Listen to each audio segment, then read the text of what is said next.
Емисијата за неметали Тетово ќе ја започнеме во рудникот во близината на селото Кучково. До мене е другарот Теодорски Драгутин, кој е технички директор на оваа работна организација, односно на оваа единица на Сдружен труд, па ќе ни каже што производ е ова, кога има започнат овој рудник и какви се перспективите на оваа единица на Сдружен труд овде. Со експлоатација на травертин, оваа работна организација почнала некаде 1963 година пред крај, така да пробната производна траела некаде една година. Потоа прешло од 1964, 65, 66 година во нормална експлоатација, да 1967 година престане и 1968 и 1969 година. Поново почнува производња некаде 1970 година па се до денеска. Застојот во експлоатацијата условен бил од неможност и тешка реализација на овој вид производ. Некаде годишен капацитет имаме од 1200 метара кубни фино клесани травертин блокови, кои ги реализираме во форма на блокови и во преработувани во вид на плочи, бидејќи имаме инсталирано во нашата работна организација во Тетово и капацитети за преработка на истите. Потоа имаме уште една група, така наречена група за монтажа, која врши финализирање до крајниот купец, односно монтажа на објекти. Намената на овој травертин е облагање на фасади, облагање на подови, надворешно или внатрешно облагање на елементи од фасади, се разбира. По моје мислење, овој производ за својата намена е многу добар и многу е декоративен. Многу декоративен, вие може да видите, у Скопје има многу објекти изградени овој и многу се декоративни. Условите за работа, како што самите гледате тука, се прилично тешки, рударски работи, на отворено е, на дожд, на сонце, на ветар. Услови се при самата работа се дига и една прашина, која не е многу штетна, меѓутоа како механичка прашина малку и смета. Работниците тука заработуваат различито, бидејќи тука имаме поставено норми за работа и определени се норми во зависност од залагањето и умешноста на одредени групи и нивната заработувачка е толку. Некаде средна заработувачка на овие тука запослени работници е околу 2500 динари месечно. Значи од камен не е баш лесно да се живее, нели? Па као што самите гледате тука, од камен не е многу лесно да се живее, треба многу пот, треба многу труд да може да се обстане.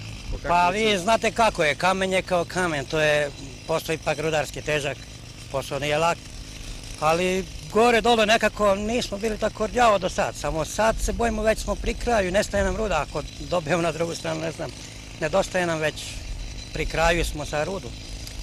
Иначе, како да кажем, до сада били smo koje kako, gore dole, srednje smo primanja imali, nismo, skoro ravnjali smo se sa Srbijom dole kako su primali kod nas, nije bilo loše.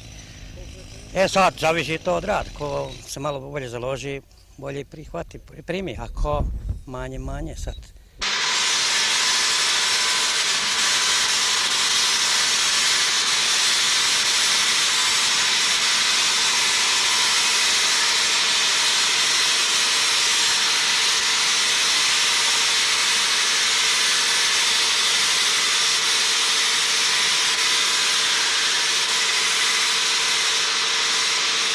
Ние работимо у ова неметали, работимо се во ова предпријатие.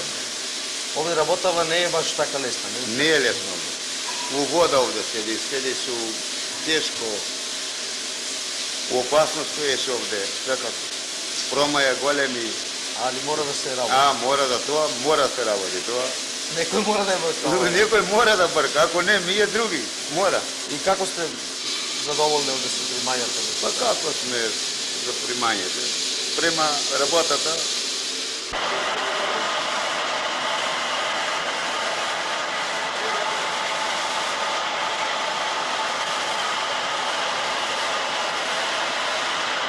Оваа наша основна организација, која се наоѓа во склоп на ХЕК Јухом, екзистира од 1955 година и главната поента и почетокот се базира баш на она производство кај се наоѓаме денеска во овие простори.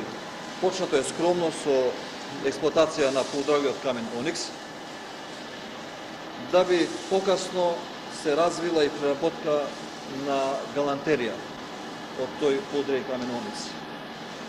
Таа истата технологија, на жалост, екзистира веќе одека негде од 1958 година до денеска, со не баш некои поголеми технолошки измени во изработката.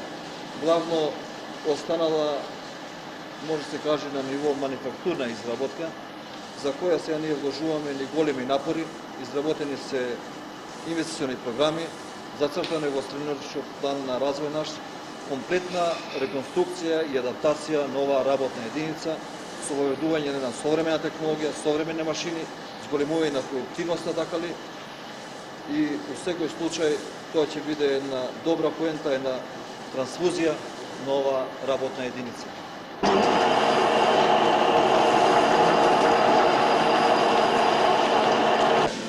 Ние сме ги забрали овај занает затоа што ова не се работи за обични камен, него тука ние работиме со мермер, со други оникси као драгоцен камен, кој што е прилично баран на пазарот, затоа што од него изработуваме разни украсни предмети.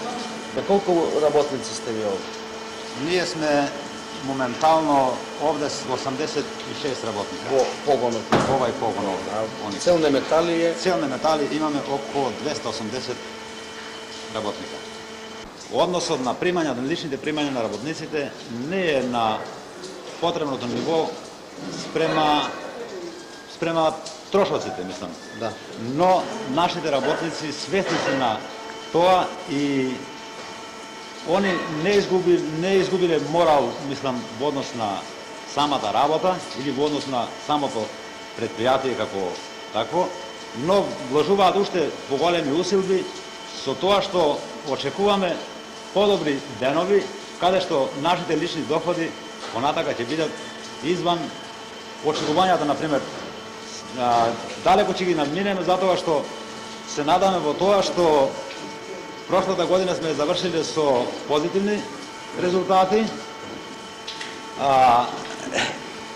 Оваа година го имаме планирано дури и двоструко нашето производство, што верувам дека не само ќе го постигнеме, но и ќе го надминеме, затоа што мислиме да воведеме и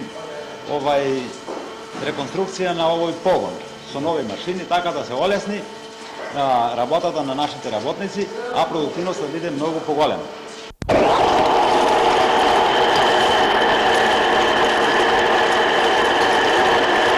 Нормално, за колка ви средства се работи за тие вложувања што треба да ги направите? Средствата кои ќе чуете се минимални. Некаде рачунаме околу 700-800 милиони динари стари. Меѓутоа проблемот не беше во тие пари, проблемот беше во таа опрема. Ние сме едина организација во нашава земја која се занимава со преработка на овие галантериски производи од пудра и камења и на жалост многу тешко можевме да дојдеме до опрема, до машини кои се наменети за оваа преработка. Сега успеевме да дојдеме до таа опрема, изработена е една инвестициона опрема, моментално таа се наоѓа пред банката и што е најважно да таа инвестициона програма предвидува еден повисок степен на асортиман од оној досегашниот, така ли, а тоа е бижутеријата. Нашите захвати се доста скромни од тоа поле на бижутерија, меѓутоа рачунаме да со она досегашно 20 годишно искуство е доволна основа, доволна поента, така ли, да се развие во една модерна индустрија во нашата земја. Поготово што едини сме на тој план. Ониксот спаѓа во категорија на полудраги камења и на жалост е врло ретка сировина, во Југославија ја нема, се наоѓа тука во околината на Тетово, на два локалитети, Палчиште и Лешок. И она што не тера да на размислување на овие пофини, скапи асортимани, тоа е да во таа експлоатација која имаме ние на овој полудраги камен, главно се своди на мали величини на откопаната сировина, што не дозволува изработка на некои рецимо асталски плочи или некои поголеми елементи, туку баш не наводи на таа насока да бижутеријата би била оличење на оние могуćности кои ги има нашата експлоатација, нашиот рудник на Оникс. Главно бижутеријата денеска се увози во Југославија. Не постои производјач на бижутерија. Исто така, веќе во фаза на завршување на една програма за комплетно усвајање на тоа производство на расветни тела. Ние сега моментално овие елементи месингани ги увозиме. Во Југославија не постои производјач на тие елементи. И баш нашата програма има поента да таа увозена арматура се замени со наше собствено производство. Во прилог на таа наша идеја и на таа програма зборува да сировината би се користела од собствените наши извори. Наиме, годишно имаме во нашата организација Јухром некаде околу 100 тони отпаден бакар, кој сега се главно комерциализира преку отпади. Тој бакар кој е отпаден во Јухром, така ли би се финализирал во овие расветни тела и таа ливница која ние предвидуваме, така ли сосема би нашла своје економско оправдување. Најважно овде да бидеш ваке добар работник и значи да бидеш во работата прецизен и нема некој проблем, значи што може и многу убав занат е од овој Оникс што изработуваме разни и намераваме нов погон да отвориме за бижутерија и тоа ќе биде нови машини уште поубаво за нас. Полесно ќе биде за нас за работа, нови машини, значи со нов елан ќе тргнеме напред.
Фабриката постои од 15. март 1961 година со идеја на собранието на Ѓорче Петров, поранко беше.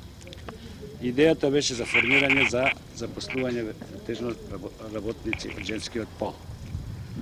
У прво време ние овде почнавме да зидаме, кој што го гледате овај магацин стар, и почнавме да изработиме сами у своја режија и разбоите за персидски ќилими. На 15. август 1961 година примихме група женски пол, околу 100 жени, и кои извршиме и преквалификација за работа на персидски ќилими. Постепено истото предпријатие се ширеше во разни занаети, представиме бравари, лимари, стаклари, неонисти и друго. Идејата за формирање на индустријски погон почна од 67 година, а до 67 година предпријатието се викаше занатско предпријатие Сарај од Ѓорче Петров, а со регистрација стана текстилно-хемиска индустрија Велурфлок. Вие се сеќавате сигурно како преминавте од килими па на ова денес што го работите. Сеќавам. Ами порано беше норми тешко беше, килимите беше тешко се работаше. Многу врзување. Многу врзување. Повише пати прстите си ги сечевне. А сега убаво ни беше сега во ова фабрика како преидевне многу ни убаво. Добро, може ли да ми Машини. кажете дали како е ситуација со работникот, со сите вработени овде, дали со примања, дали сте имале некојаш намален личен доход, дали се сеќавате? Само во килимите кои работавне тога земавне мало личен доход. А сега откако преидовне во ова фабрика во текстилна хемиска индустрија Велурфлок, сега земаме многу убави примања. Со новиот дел која се почна, се обрати голема паžnја на технолошкиот процес, на дисциплината. Имаше тука една мала криза која таа се преброди, така да после тоа, од 69-70 натаму, почна да иде многу добро, почна да се работи многу посовесно, да се зимаат не некои вишкои, него тоа беше вишкои стандардни.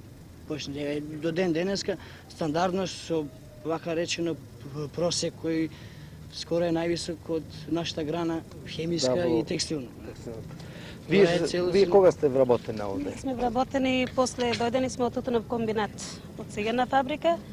Но 50 жени дојдоме, па 67. 67. Што имаше овде Да. тогаш кога дојдовте вие 67? Овде да ви кажам, вака беше мало, после се угради ова сето натаке беше уградено, сега се градеше брзо. А имаше машините, беа све тука донесено, али од тога е наваки, значи што вика другарот, кризата ја пројдовме и од тога е наваки сме многу добре. Вие од кога? Јас сум еден од постарите работници, 64-та година, уште Велурфлок денешен, кога беше како занечиска работилница Сарај. Во тоа време беше, како што нагласа генералниот директор, збрижување на повеќе женската работна рака со ткаење на тие килими и воедно неонски погон имавме, за неонски реклами и стакларски погон. Од 66-та, односно 67 година ќе почне редовното производство на ова предпријатие. Заиста Овие така беа наеднаш изградени или едно по една ги градевте овие објекти? Првенствено беше овај погонот за килими, килимарницата, потоа се отвори погон за неон и стакларски погон. Постепено се градеше. Тука едноставно, кога би се погледнала таа слика, во тоа време бидејќи тука имаше само една патека низ ниви кој се доваѓаше и самиот генерален директор има доваѓано од центар скоро пешки на работа. Таква беше ситуацијата. Од мала работна организација се претвори во една текстилно-хемиска индустрија која и Што ден мислите, денеска... зашто така таков успех, мислам, добро се работело, сите добро сте работеле. Меѓутоа, мора да постојат некои одредени причини за еден таков успех. Кај го гледате вие како работници, во што е? Дали е тоа во штедење, дали е тоа во мали режиски трошоци, дали е тоа во... Па, општо земено, успехот на оваа работна организација е првенствено во, како да речем јас, односот на раководството према работниците. Значи, првенствено добро пословање и добро соработување, одредена дисциплина и све може понатака се земи, значи целосен успех е на работните луѓе, првенствено, значи, како колектив. Потоа, значи, раководството мора да се заинтересира повеќе. Работникот е работник за да работи, а пласманот на робата, снабдевање на сировини е успех на раководството. 68 година се монтира нови машини за фокирање производи. Меѓутоа, целта се промаши. Од причина што се произведуваше за магацин. Тие производи кои беа произведувани се произведува за магацин и не може да најдат проѓа на пазарот, така да во 69 година покажавме 1.300.000 нови динари загуба. После тоа беше направена санационална програма. Аналогно на тоа, после националната програма дојде до измена на стручниот кадар. Беше сменат комерцијалниот директор, финансовиот директор, техничкиот директор кој го напуштија предпријатие и дојдоа нови помлади луѓе кои застанаа на тие работни места. Сматрам дека успехот на и таквиот подем на оваа фабрика лежи исклучиво во другарството и взаимно соработа. Ние сите заеднички работаме, заеднички ако треба товараме, растовараме. Не е важно дали бил директор или работник. Мене колку што ми е познато, вие овде имате многу малку администрација, не? Вие сите се запослени некаде околу 160, нели? А администрација колку имате луѓе што не се во директно производство? 13 души. Стамбените прашања како ви се во фабрика? Ја не би сакал да зборувам за стамбените прашања. Сметам да имаме јуше 2 случаи такви нерешени. Останатите сме решали со сопствени средства, со зајмови на работниците и преку солидарноста. Имаме дел на стамбени прашања решени. Руководството, посебно од директорот, се исклучени кога се работи за овој доделување на станови. Има одредена комисија која потпуно слободно работи, без притисок било од директорот, било од некои други, мислам, шефови, фактори и тоа. Ако посматраме билансите, ако видиме во 69 година од 8 милиони динари вкупен приход, во 76 година пораснал на 54 милиони динари. Со остаток на доход од 71 година околу 1 милион, 72 2 милиона, 73 3 милиона, 74 3 милиона, 75 година 3 милиона и 400 и 76 година исто 3 милиона и 500. Или вкупно во собствени деловни средства имаме сега околу 2 милиарди и 200 милиони стари динари. А просек на личниот доход лани беше 3710 динари по работник во ова предпријатие. Сакам да се донаврзам за успехот која бевме ние, имаме некаде по образецот ТОС за инвестирање околу 2 милиарди и 200 слободни средства и кои сите ги инвестиравме за новата фабрика која ќе видиме таму. Овде од овие објекти што ги гледате одека сега ручени, добивме само 7 милиона нови динари. Тие 7 милиона нови динари се за собствено учество и за адаптација. Таму во новата фабрика плативме 16 милиона нови динари. Само за градежниот објект 5 милиона дававме за адаптација и проширување. Додека за машини, нови машини за производство на вештачкото крзно, тоа ќе биде нов производ, имаме дадено 22 милиона.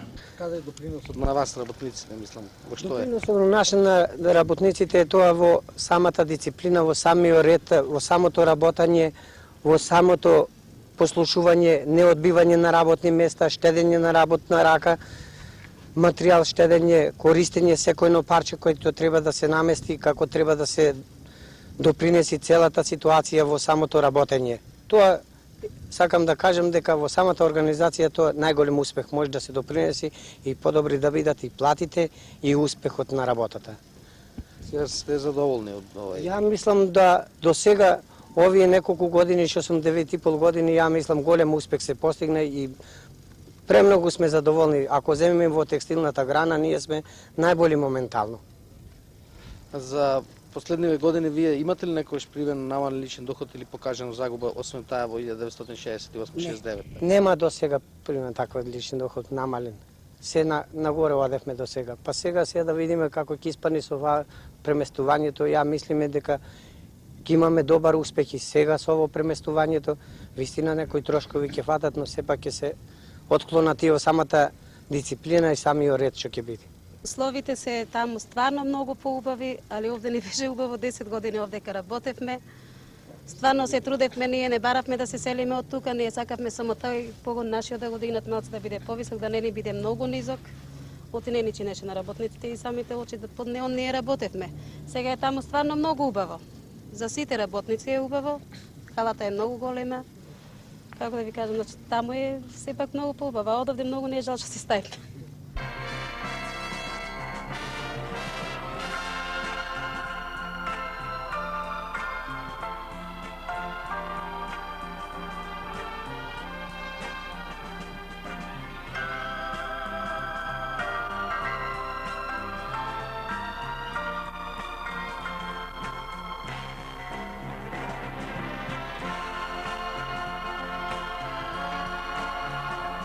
Во овој погон се произведуваат љамбули вештачки, дечки играчки, кои ќе бидат погон за финиширање на новата производња кои се дојдени новите машини.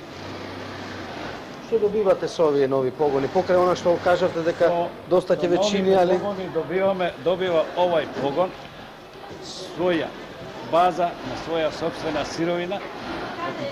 Сировината денес ја купуваме готова, а ние таа сировина ќе ја пресилуваме ние самите. Со тоа што овај погон и дале ќе се шири, специјално за да започне женска работа, која е целта на оваа стопанска организација, односно на друштвото.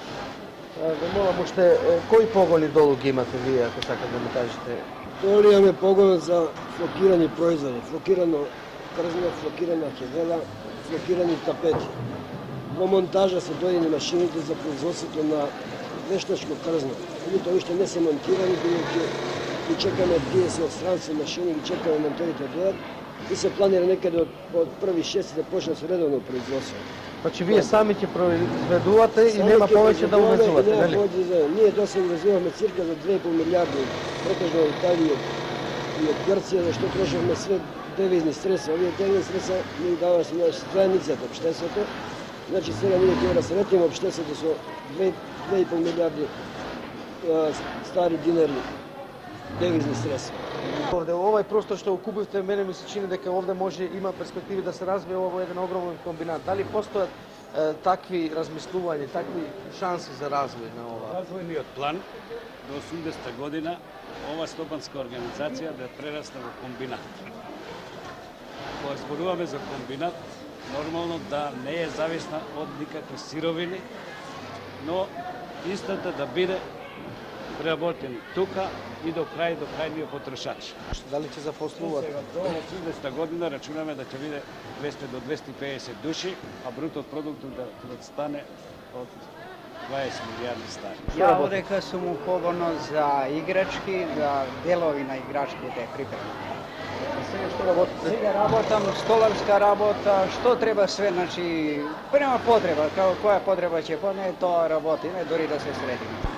Секој селење е тешко, дори да се средиме и така. Дали вие работниците сте способни да надокнадите? Нема ни еден кој не е способен. Сметаме да еднош крене уште подобро, него што е било и досега. Тоа сме свесни да ќе бидеме подобри, а свесен и нашите и работник. Тој гледа оти ќе оди на подобро. Нормално, основно е да ние ја запазиме за сега онаа слога динамика која е постојала и само дисциплината од секој поединачно. Не да му ја наметнуваме, него сам да си ја има својата собствена дисциплина. Наметната дисциплина ништо не прави.